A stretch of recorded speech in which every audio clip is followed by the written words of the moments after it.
One of the richest men of all time won't be found on any rich people lists because, well, he was a hardened murderous criminal drug lord. That would be Pablo Escobar, the undisputed king of cocaine from the late 70s to the early 90s. His coke smuggling ring made him rich beyond measure, and even though his money was ill-gotten and his product ruined countless lives, it's still impressive that he managed to accumulate such ridiculous wealth in such a short period of time. At Escobar's peak in 1992, he was worth an incredible $30 billion. That number made him the second richest man on the planet, behind only the Sultan of Brunei. Translated into today's money, he would be worth around $58 billion, enough to make him the 8th richest man on Earth were he active today. Even if he were only worth $30 billion today, he would still rank in the top 30. He obviously didn't make this money by selling coke on the streets by himself. He ran the Medellín Cartel, a Colombian drug ring that quickly rose to rule the cocaine world. At their largest, they controlled up to 90% of the US's cocaine and up to 80% of the global stash. It's no exaggeration to say that if you or someone you know was ever addicted to coke, it was probably because of Pablo Escobar. Thanks, you smug jerk. The cartel did this by smuggling an unbelievable amount of drugs. They owned an island in the Bahamas where large planes that smuggled cocaine from Colombia would land to refuel. While doing so, they would hand off the cocaine to smaller planes, which would fly to the US and put the white gold out in the streets. They did this 5 to 7 times a day at their peak. All in all, the Medellín Cartel smuggled up to 15 tons of cocaine into the US each day. That's 30,000 pounds of coke 365 times over.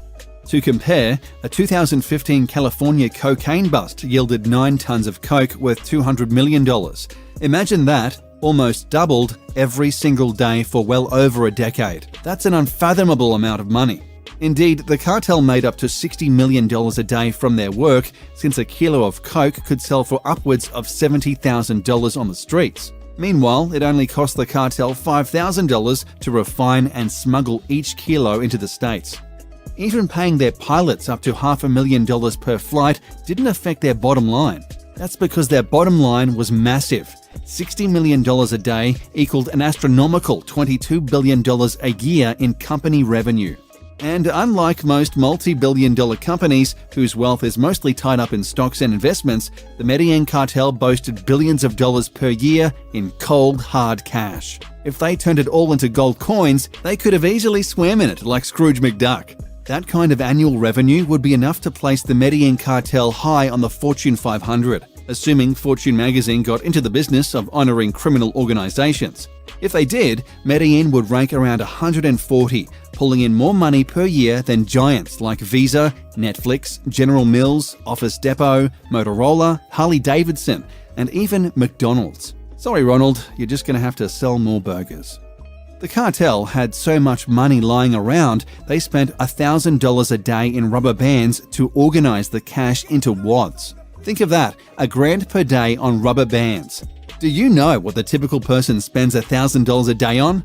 Nothing, because that kind of spending is insane. They spent $365,000 per year on those bands, almost as much as the President of the United States' $400K annual salary.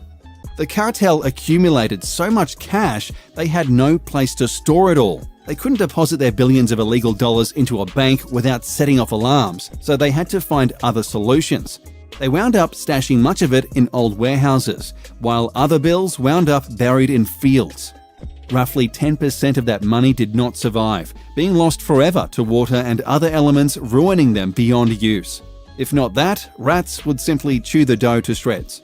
That's $2.2 billion in cash written off for good every single year. With $2.2 billion, you could buy both the Miami Marlins and the New Orleans Pelicans, and still have $2 million left over to buy a 15-acre island in the Florida Keys. Pablo Escobar, meanwhile, reacted to $2 billion in annual losses with a resounding, so what? The man was still insanely rich, having far more money than he could ever spend in his lifetime. This is a man who once lit a fire with $2 million in cash because his daughter was cold. To a mega billionaire, that was nothing. $2 million was literally 1/15,000th of his fortune. That's like if you had $150 in your bank account and dropped a penny into a fountain just because you felt like it. $30 billion in wealth is nearly impossible for our brains to fathom, so look at it this way. You would have to win the grand prize on Who Wants to Be a Millionaire 30,000 times and save every penny of your winnings to equal Escobar's fortune.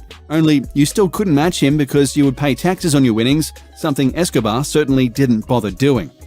Argentinian soccer player Lionel Messi was the highest paid athlete of 2019, earning an incredible $127 million in salary and endorsements. That's incredible, and yet he would need to earn that much every year for 236 years and 3 months to equal Escobar's nest egg.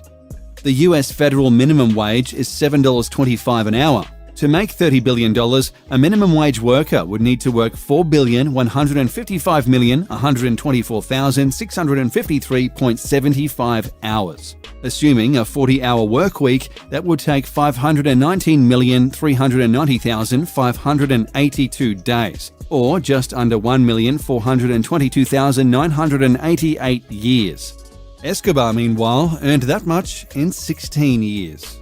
His wealth was nearly beyond imagination, but it came at an incredible cost. The Medellín Cartel murdered thousands of people and ruined untold millions of lives with their product. Plus, all that money didn't save Pablo Escobar himself from an early, violent death.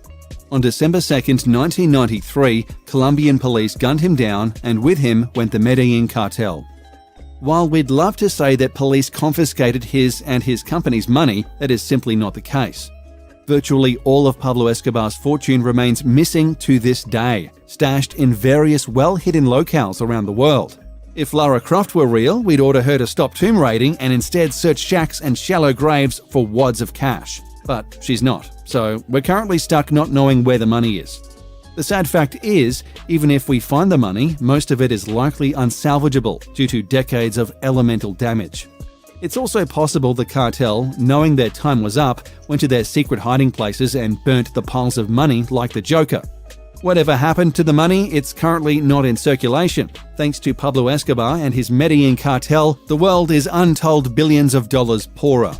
So the next time you wonder why the world's economy isn't as good as it should be, or why we don't have as strong a middle class anymore, don't just blame major corporations. Blame Pablo.